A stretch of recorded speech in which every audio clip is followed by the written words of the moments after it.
में कोरोना से हालात लगातार बिगड़ते जा रहे हैं, लेकिन हालातों के बीच में जो एक मुमकिन मुद्दे होते हैं, उन मुद्दों से ध्यान भटकाने की कोशिश खूब हो रही है। दरअसल एक कथित टूल किट को लेकर राजनीति इन दिनों बहुत जोरों पर है, जिसमें बीजेपी ने एक बार फिर से पलटवार करते हुए कांग्रेस पर जोरदार हमला किया है।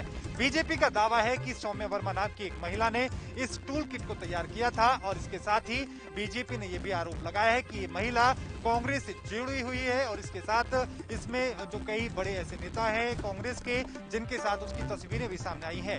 संबित पात्रा ने प्रेस कॉन्फ्रेंस करते हुए सीधे तौर पर आरोप लगाते हुए कहा कि ये एक टूल किट गैंग है जो देश की छवि को खराब करने की कोशिश करते हैं, देश के प्रधानमंत्री नरेंद्र मोदी की छवि को खराब करने की कोशिश करते हैं, कोरोना वायरस को लेकर इंडियन वेरिएंट जैसे शब्दों का इस्तेमाल करने की कोशिश करते हैं। कई तरह के उदाहरण और कई तरह के आरोपों के साथ में बीजेपी ने एक बार फिर से जोरदार हमला कांग्रेस पर किया है। लेकिन इसके साथ ही कांग्रेस ने एक बार फिर से आज प्रेस कॉन्फ्रेंस किया और उसमें पूरे मामले को लेकर उसका कहना है कि इस पूरे मामले को लेकर उन्होंने ईमेल के जरिए शिकायत की है पुलिस से, लेकिन इस पूरे मामले को लेकर पुलिस ने अब तक कोई कार्रवाई नहीं की है। पुलिस के ऊपर यह भी आरोप कांग्रेस ने लगाया है कि पुलिस के ऊपर बीजेपी सरकार का दबाव है, इस वजह से बीजेपी दबाव में आने के बाद में पुलिस इस पूरे मामले को लेकर अब तक कोई कार्रवाई नहीं कर रही है। लेकिन सबसे महत्वपूर्ण बात यह कि लगातार जिस तरह के हालात बने हुए हैं देश में, उन तमाम हालातों के बीच में इस कथित टूल किट को लेकर राजनीति कितनी होती है और जो मौजूदा जमीनी मुद्दे हैं वो कब निकल कर सामने आते हैं, ये देखना दिलचस्प होगा। वीडियो जर्नलिस्ट करण मेहरा के साथ मोहित चौधरी, ANB न्यूज।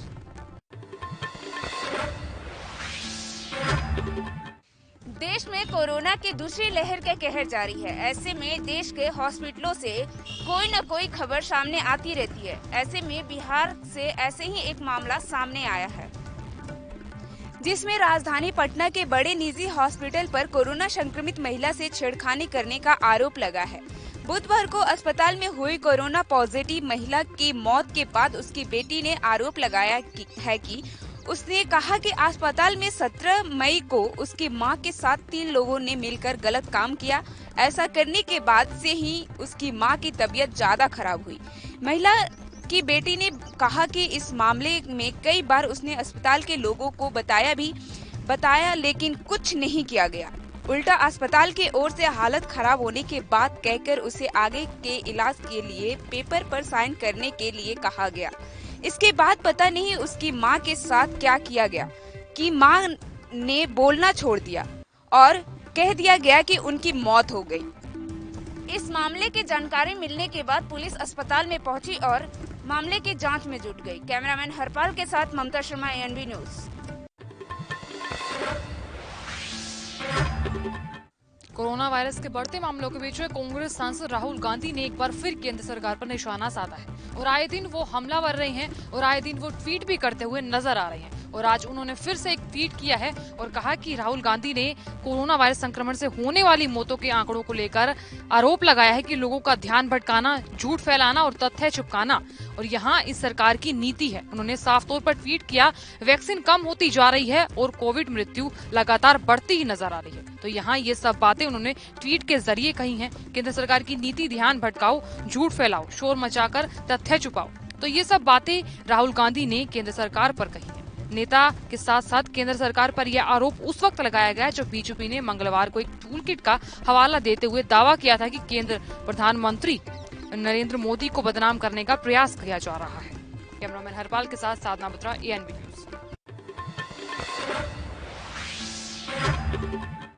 मध्य प्रदेश के रीवा जिले में लगाए गए संपूर्ण लॉकडाउन का जायजा लेने के लिए इन दिनों रीवा IG, रीवा कलेक्टर और रीवा SP भ्रमण पर रहते हैं और लगातार कोरोना कर्फ्यू और लॉकडाउन का पालन किस तरह से किया जा रहा है उसका जायजा लिया जा रहा है। तो वहीं रीवा कलेक्टर के द्वारा कोविड केयर सेंटरों का भी निरीक्षण किया जा रहा है। कोविड केयर सेंटरों में जाकर वहां की व्यवस्था देखी जा रही है, जिससे कि किसी को किसी भी प्रकार से कोई समस्या ना हो। वहीं रीवा IG के द्वारा बोला गया कि वह सभी लोग शहर से लेकर ग्रामीण क्षेत्रों तक भ्रमण में रहते हैं और लगातार उनके द्वारा भ्रमण किया जा रहा है। वह देखा जा रहा है कि जनता और उनके प्रशासनिक अधिकारी किस तरह से कोरोना कर्फ्यू और लॉकडाउन का पालन करवा रहे हैं। वहीं रीवा आईजी के द्वारा सभी नागरिकों से भी अपील की गई कि कोरोना कर्फ्यू और लॉकडाउन का पालन करें, जिससे कि कोरोना संक्रमण की चैन तोड़ी जा सके। उन्होंने कहा कि जिस तरह से देश प्रदेश में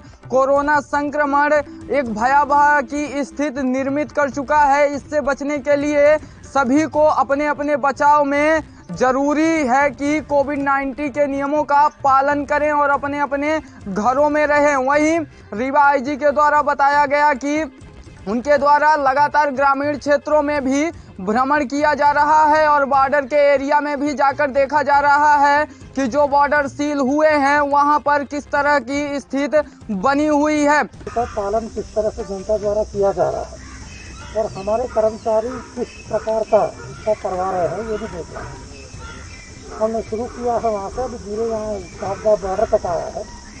ये चाकगांव बॉर्डर में क्या है, यूपी से जो सटा हुआ जगह है इससे काफ़ी सावधानी बरतना चाहिए, क्योंकि काफ़ी यूपी में जितना डील है उतना मध्य प्रदेश में नहीं है, तो वहाँ से यहाँ संक्रमण ना हो ये देखना चाहिए। इसमें सबसे खास बात यह है, जब तक जनता खुद इस चीज़ को एहसास नहीं करती है हम इस कोरोना का पेन को छोड़ना है, तब तक ये सफल नहीं होगा। तो जनता का अब बताया गया कि उत्तर प्रदेश में कोरोना कर्फ्यू और लॉकडाउन को लेकर कोरोना के जो केस हैं उससे वहां पर कम छूट दी गई है, लेकिन मध्य प्रदेश में ज़्यादा सख्ती लागू की गई है, जिससे कि उत्तर प्रदेश से आने वाले लोगों को मध्य प्रदेश में तभी एंट्री मिलेगी जब उनकी कोरोना जांच रिपोर्ट कर ली जाएगी, जिसका जायजा लेने के लिए रीवा कलेक्टर और रीवा आईजी लगातार भ्रमण पर रहते हैं और लगातार ग्रामीण क्षेत्रों तक जा रहे हैं और ग्रामीण क्षेत्रों में जाकर कोविड केयर सेंटरों का निरीक्षण कर रहे हैं। एएनबी न्यूज के साथ संवाददाता विजय त्रिपाठी, रीवा। अरब सागर से उठा ताउते चक्रवात देश के विभिन्न राज्यों महाराष्ट्र, गुजरात और राजस्थान के बाद उत्तर प्रदेश में भी अपना असर दिखाना शुरू कर दिया है। उत्तर प्रदेश के 33 जनपदों में रह रहकर बारिश हो रही है और जिसके चलते यूपी में ऑरेंज अलर्ट जारी कर दिया गया है। 40 से 50 किलोमीटर घंटे की रफ्तार से तूफान आने की संभावना जताई जा रही है। वहीं मौसम विभाग का कहना है कि 19 और 20 मई को मानसून से पहले भारी बारिश हो सकती है, लेकिन वहीं मौसम के पहले बारिश से लोगों को गर्मी की राहत मिली है। तो कई जनपदों में जो प्रदूषण का स्तर है AQI इसमें भी सुधार आया है। तो ऐसे में कहीं ना कहीं बारिश से लगातार हो रही, जिससे जनजीवन भी अस्त व्यस्त हो गया है। कैमरामैन संजय यादव के साथ राजकुमार जायसवाल, एएनबी न्यूज, अमेठी। संक्रमण को देखते हुए उत्तर प्रदेश की योगी सरकार ने सभी जिलों में लॉकडाउन के आदेश कर दिए गए।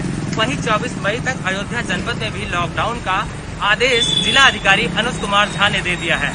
लोगों से बार बार अपीलें की जा रही हैं कि लोग कोरोना वायरस को हराने के लिए घर में रहे, आवश्यक काम पड़े तभी ही घर से निकले। लेकिन देख सकते हैं कि किस तरीके से लोगों को सड़कों पर आवागमन जारी है और लग नहीं रहा है कि यहाँ सुहावल बाजार में लॉकडाउन लगा हुआ है। लोगों का आवागमन काफी तेज है और यहाँ तक हम जिस तरीके से बात करें कि कोरोना वायरस को हराने के लिए बताया जा रहा है कि लोग अपने घरों में रहे, मास्क लगाएं, सोशल डिस्टेंसिंग का पालन करें। एक तरफ उत्तर प्रदेश की योगी सरकार कोरोना वायरस को हराने के लिए तमाम प्रकार के पहलों को अपनाना चाह रही है, लेकिन लोग जागरूक नहीं हो रहे हैं। एक तरफ अगर हम ग्रामीण क्षेत्रों की बात करें तो वहां पर भी कोरोना के मरीजों का आंकड़ा काफी तेजी से बढ़ता नजर आ रहा था और लोगों की काफी संख्या में मौत भी होती थी। देखिए आप किस तरीके से देख सकते हैं कि एक ही मोटरसाइकिल पर 4-4 लोग जो है जा रहे हैं और इनको प्रशासन का भी खौफ नहीं है। खुले आम बाजारों में लोग किस तरीके से घूम रहे हैं। क्या इससे ये प्रतीत होता है कि लॉकडाउन लगाया गया है? कहीं न कहीं लोग लॉकडाउन का उल्लंघन करते नजर आ रहे हैं। वीडियो पर्सन मोहित के साथ Gaurav Mishra, ANB news channel, Ayodhya. Corona महामारी को लेकर झांसी जिले में अब मरीजों की संख्या में गिरावट देखने को मिल रही है। वहीं अगर 24 घंटे की बात की जाए तो सिर्फ 55 ही मरीज मिले हैं, 9 मरीजों की मौत भी हुई है। अब तक एक्टिव पॉजिटिव केस की संख्या 2661 पर पहुंची है। पिछले 10 दिनों की आंकड़े की अगर बात की जाए तो मरीजों में इजाफा देखने को मिल रहा था, लेकिन अब मरीजों में एकदम गिरावट देखने को मिल रही है। झांसी जिलाधिकारी आंध्रा वामसी के प्रयासों से मरीजों की संख्या में गिरावट देखने को मिला। वहीं डीएम आंध्रा वामसी ने विकास भवन सभागार में एक मीटिंग की है। आपको बता दें कि कोविड-19 थर्ड वेव की आशंका के दृष्टिगत संक्रमण को रोकने के लिए जिलाधिकारी आंध्रा वामसी ने विकास भवन सभागार में बाल रोग, स्त्री रोग विशेषज्ञ तथा विभिन्न अस्पतालों के डॉक्टरों के साथ एक महत्वपूर्ण बैठक कर अभी से बचाव हेतु आवश्यक व्यवस्थाएं सुनिश्चित करने के लिए दिशा निर्देश दिए हैं, ताकि छोटे बच्चे और गर्भवती महिलाओं को संक्रमित होने से रोका जा सके। वीडियो जर्नलिस्ट के साथ मोहम्मद शहजाद, ANB न्यूज, झांसी। जहां सूबे के मुखिया योगी आदित्यनाथ ने लव जिहाद को लेकर कड़े कानून बनाए हैं, वहीं प्रदेश में लव जिहाद जैसी घटनाएं थमने का नाम नहीं ले रही है। खास बात तो ये है कि ताजा मामला जनपद बहराइच की विशेषज्ञ से निकल कर आया है कि एक युवक ने अपना नाम बदलकर युवती से शादी कर ली। इस बात की जब जानकारी युवती को हुई कि युवक विशेष समुदाय का है, उसने थाने पर गुहार लगाई, जहां उसकी कोई सुनवाई नहीं हुई। उसके बाद उच्च अधिकारियों ने संज्ञान में लिया। संज्ञान में लेने के बाद उसके ऊपर मुकदमा दर्ज कर लिया और विवेचनात्मक कार्रवाई शुरू कर दी। की दोस्ती हो गई और युवती ने लड़के से शादी कर ली और सरकारी में आकर रहने लगे। लेकिन बीच बीच में पति पत्नी में अक्सर लड़ाइयाँ हुआ करती थीं और इसकी शिकायत थाने तक आती थी। बाद में दोनों पक्ष सुलह करके चले जाते थे। कल युवती ने कुछ नए आरोप लगाए हैं, जिसके आधार पर मुकदमा दर्ज किया गया है। उसके पति शहनशाह को पूछताछ हेतु थाने लाया गया है।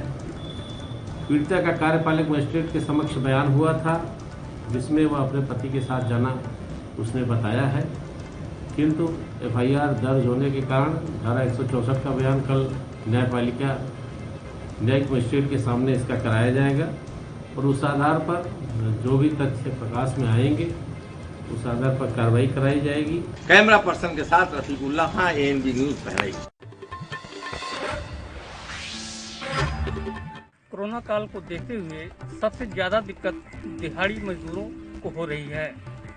यहाँ जिला अस्पताल में दिहाड़ी मजदूर काफ़ी संख्या में भर्ती हैं और उनके परिजन भी हैं, तो उनके खाने पीने का बेहतर व्यवस्था करने के लिए श्री गुरुद्वारा कमेटी की तरफ से उनको भोजन का पैकेट दिया जा रहा है, जो काफ़ी मात्रा में एक लंगर टाइप का वो व्यवस्था किए हुए हैं, जो हर गरीब और बेसहारा लाचार को लंगर दे रहे हैं, उनके खाने का पैकेट भिजवा रहे हैं और एक काफ़ी सराहनीय कदम उनके द्वारा उठाया गया है, जिसमें लॉकडाउन को देखते हुए काफ़ी संख्या में वहाँ लोग जा रहे हैं, खाना खा रहे हैं और जिसका वो भरपूर मदद भी कर रहे हैं इस लॉकडाउन में। तो अगर लॉकडाउन के हिसाब से देखा जाए तो ये एक अच्छा पहल है। नागपुर एयरपोर्ट पर अचानक आग लग गई। दमकल की 5 गाड़ियां घटना स्थल पर पहुंची और लगातार आग को बुझाया गया। आपको बता दें कि एयरपोर्ट के कर्मचारी कुछ समझ पाते उससे पहले ही जोरदार धमाका हुआ और अचानक धुआं निकलने लगा। आपको बताएं कि उस समय यात्री एयरपोर्ट के अंदर जा रहे थे, उस दरमियान मानव की अफरा तफरी मच गई। समय रहते पहुंची फायर ब्रिगेड ने कड़ी मशक्कत कर समय रहते आग को काबू में कर लिया। वहीं पूरे मामले को लेकर एयरपोर्ट अधिकारी जांच कर रहे हैं कि आखिर शॉर्ट सर्किट हुई या आग कैसे लगी थी। लेकिन एक हाई प्रोफाइल जगह एयरपोर्ट पर इस तरीके की शॉर्ट सर्किट आग लगना प्रशासन और एयरपोर्ट की सुरक्षा व्यवस्था पर भी कई सवाल खड़े कर रहे हैं। गनीमत रहा कि इस हादसे में किसी की जानहानि नहीं हुई है। ANB न्यूज के लिए मुंबई से मुरारी सिंह।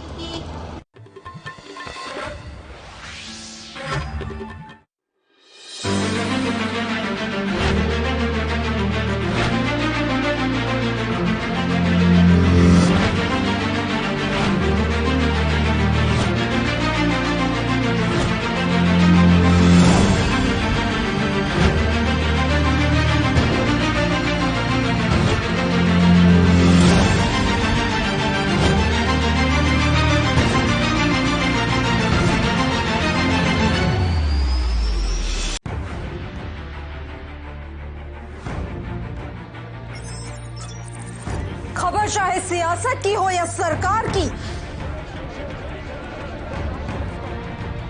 खबर चाहे भ्रष्टाचार की हो या गुनहगार की, दिन भर में क्या रहा देश जगत का हाल, किस मुद्दे ने बनाई किसकी सरकार, रखते हैं हम सब पर नजर, पहुंचाते हैं हम हर खबर। हम हैं ANB न्यूज।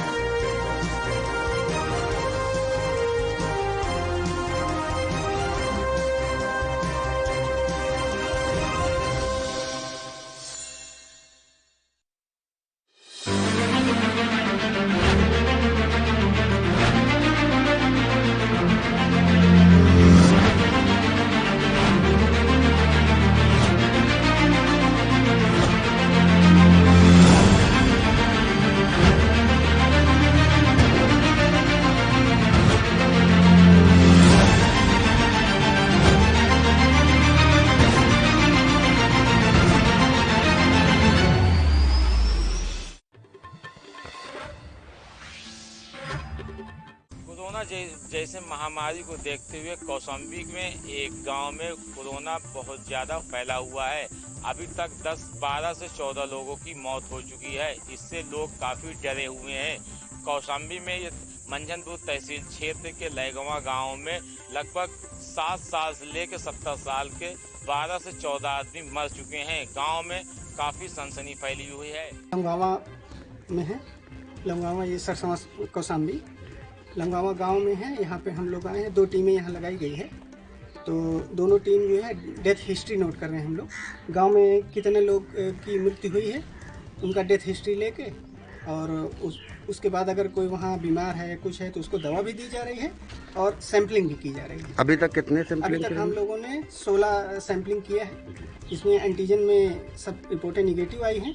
RT-PCR का मतलब जांच, उसका रिपोर्ट के लिए 2-3 दिन वेट करेंगे। जांच के लिए कितनी टीमें लगाई गई? 2 टीमें लगाई गई हैं। आपका नाम? डॉक्टर मुर्तुजा। कल टीम जांच के लिए आई थी। लगभग 50 लोग की कोविड-19 की जांच की है, जिसमें 50 लोग की अभी जांच रिपोर्ट आना बाकी है। अब देखने वाली बात होगी कब इस गांव में कोरोना जैसे महामारी से लोग उभर पाते हैं। गांव में काफी सनसनी फैली हुई है। गांव सैनिटाइज कराया गया है। गांव में काफी सफाई भी कराई जा रही है, मगर लोग काफी तादाद में बीमार हो रहे हैं। गांव में टीम पहुंची हुई है, सारी सुविधाएं भी मिल रही हैं, मगर कहीं न कहीं कोविड-19 का जो है शिकंजा लोगों पे छापा हुआ है। लोग अब देखने वाली बात होगी कब इस मुश्किल से निकल पाते हैं। Aiman Ahmad, ANB news, Kaushambi. Tauktae तूफान को लेकर जिस तरह से मुंबई के तटीय इलाकों में नुकसान हुआ, उसको लेकर यहाँ के स्थानीय सांसद गोपाल शेट्टी ने दौरा किया। इस समय उपस्थित है मुंबई के मारवे बीच के पास, जहाँ पे देख रहे हैं कि मड़ इलाका है। यहाँ पर तमाम बोटें आपके सामने जो दिख रही है, इसमें से करीब 70 बोट ऐसी है जो पूरी तरह से टूट चुकी है, खत्म हो चुकी है, रिपेयरेबल नहीं है, मतलब रिपेयर नहीं किया जा सकता। तमाम यहाँ के स्थानीय लोग हैं जो लगातार यहाँ के सांसद गोपाल शेट्टी से उम्मीद लगा रहे हैं। उनके जीवन में पहली बार इस प्रकार का हादसा उन्होंने देखा है। यानी साइक्लोन कहिए या तो बादल, तूफान, इस प्रकार के तो अनेक हर साल सामना करना उनको पड़ता है, लेकिन ये इस बार जो हुआ है वो उनके जीवन में पहली बार हुआ है, ऐसा उनका कहना। और सारा दृश्य देखने के बाद में हमको भी लगता है कि सब कुछ खत्म हो गया है, यानी कुछ बचा ही नहीं है। जो बोट एक दूसरे से टकरा कर जो टूट गए, 2-2 टुकड़ा हो गया है, वो तो रिपेयरिंग के लायक भी रहा नहीं है। तो सरकार ने इनको त्वरित तुरंत मदद का घोषणा करना चाहिए। और ये लॉन्ग टर्म प्रोसेस है, क्योंकि अभी इनको सारे पूरे महाराष्ट्र में ऐसे कितने बोट क्षति हुई होगी, तो मैन्युफैक्चरिंग बहुत फास्ट करना पड़ेगा। और सरकार को इसमें इंटरवीन होकर इसका कॉस्ट भी हम कम कर सकते हैं, क्योंकि जब बल्क में बनता है, सरकार अगर एडवांस पैसा दे देती है तो बनाने वाला भी रिजनेबल में बना कर देगा। उनका जो नुकसान हुआ है सरकार उन पर ध्यान देते हुए उनकी भरपाई करे, लेकिन सांसद गोपाल शेट्टी ने तमाम जो है परिवारों से मिले, उनसे हालचाल पूछा और कितना नुकसान हुआ इसको लेकर उन्होंने लोगों से बातचीत की। फिलहाल इस दौरान उन्होंने कहा कि सरकार को इसके में दखल देना चाहिए, सरकार को आगे आना चाहिए। लेकिन जिस तरह से एक अहम बात उन्होंने बताई है कि जिस तरह से बीमा कंपनियां 25 लाख की बोट का सिर्फ 1 लाख का बीमा करते हैं, उसमें सरकार को दखल देना चाहिए। अब ऐसे में जब उनको बीमा देने की बात है तो पूरी तरह से सहयोग करना चाहिए। लेकिन जिस तरह से देखा जा रहा है कि तोकते तूफान को चलते जो इनकी जीविका थी वो कहीं कहीं खत्म हो चुकी है, इसको लेकर अब इनके ऊपर जीविका का संकट मंडरा रहा है। लिहाजा अब तमाम बड़े नेता यहाँ आ रहे हैं और उनको आश्वासन दे रहे हैं। लेकिन देखने वाली बात ये होगी कि क्या यहाँ के सांसद गोपाल शेट्टी इनसे विजिट करने के बाद इनको किस तरह की भरपाई दे पाते हैं। कैमरा पर्सन विनय सिंह के साथ मैं पत्रकार सोनी, एनबी न्यूज, मुंबई। आपको बता दें कि जनपद जालौन के मुख्यालय उरई के इंदिरा नगर में विनय रेगवार नाम के युवक ने फांसी लगाकर जान दे दी थी, तो वहीं परिजनों ने पुलिस पर गंभीर आरोप लगाए थे। इस घटना के बाद पुलिस पर सवालिया निशान खड़े हो गए थे। तो वहीं मृतक युवक के परिजनों से मिलने के लिए सदर विधायक गौरीशंकर वर्मा मृतकों के घर पहुंचे, जहां पर उन्होंने पीड़ित परिवार को सांत्वना दी। बेरहमी के साथ अभद्रता का व्यवहार किया है और पता नहीं पुलिस ने किसके कहने से उसको मुलजिम बना के जेल भेजा है। माँ ने कैसे भी अपने बेटे को जेल से छुड़ा के लाई, जमात करा के। उसके बाद पुलिस ने जो उसके साथ घर के बाहर तांडव किया, उसको मारा पीटा और उस मारपीट के कारण उसने जो वीडियो में लिखा कि पुलिस मेरे साथ कुछ भी कर सकती है, पुलिस के कर्मचारी का नाम भी लिखा है। निश्चित रूप से वो पुलिस के भय के कारण ही इस मनोदशा में पहुंचा कि वो उसको ये निर्णय लेना पड़ा कि अगर हम रहे तो पुलिस रोज़ मेरा उत्पीड़न करेगी, इसलिए उसने ये निर्णय लिया।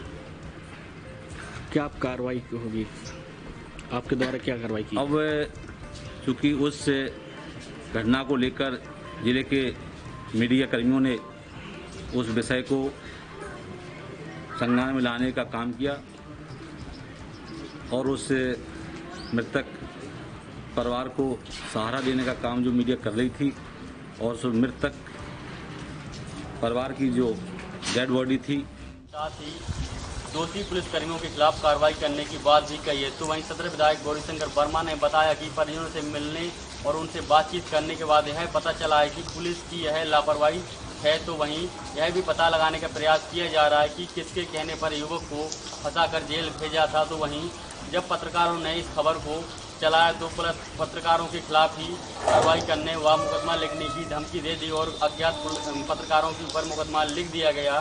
तो इस पर भी जांच करवाई जा रही है। एएनबी न्यूज मयंगराजपुर जालौन। मथुरा जनपद में कोरोना वायरस को लेकर प्रशासन कार्रवाई में जुट गया है। वहीं क्षेत्र अधिकारी डिपार्टमेंट के द्वारा आज नवीन उपमंडी मथुरा में कार्रवाई करते हुए और फ्लैग मार्च निकाला। आईटी समिति में लगातार हमारे द्वारा अभियान चलाए जा रहे हैं जिसमें सोशल डिस्टेंसिंग का पालन हो सके, लॉकडाउन के नियमों का पालन हो सके और कोविड अप्रोप्रिएट बिहेवियर हो सके, इसके लिए लोगों को जागरूक भी किया जा रहा है और लगातार विधि सम्मत कार्रवाई की जा रही है। आपके द्वारा मंडी में आते हो क्या चेतावनी दी गई? देखिए, आड़तियों के साथ पहले भी कई बार मीटिंग करके एवं अनेक प्रकार से एड्रेस सिस्टम के द्वारा जागरूक किया जा चुका है लोगों को, जिसमें बताया गया है कि अनावश्यक भीड़ को एकत्रित न हो।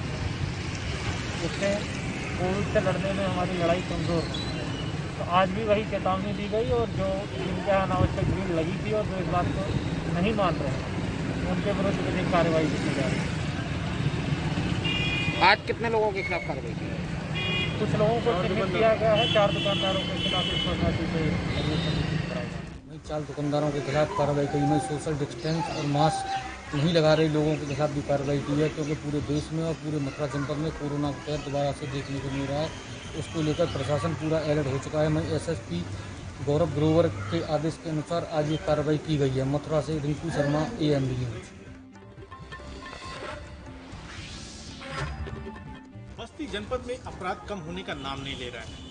ताज़ा मामला बस्ती जिले के कप्तानगंज के करचुलिया गांव का है, जहां पर आज सुबह शौच के लिए गई सास और बहू दोनों की गला रेत करके घायल कर दिया गया। इससे सास की घटनास्थल पर ही मौत हो गई और बहू जिंदगी और मौत के बीच जूझ रही है। आज 19 मई को प्रातः 5 बजे ग्राम करचोलिया थाना कप्तानगंज में सुबह शौच के लिए जाते समय दो महिलाओं सुभावती पत्नी राम प्यारे और उनकी बहू पूजा पत्नी राजू पर चाकू से हमला कर दिया गया, जिससे सुभावती की मौके पर ही मृत्यु हो गई और पूजा इस समय उनका इलाज सदर अस्पताल बस्ती में चल रहा है, जहां वो खतरे से बाहर हैं। इस घटना के लिए राम प्यारे थाना ग्राम करचोलिया के रहने वाले राम प्यारे ने तहरीर दी है। उनकी तहरीर के आधार पर 302 और 307 का मुकदमा पंजीकृत कर लिया गया है।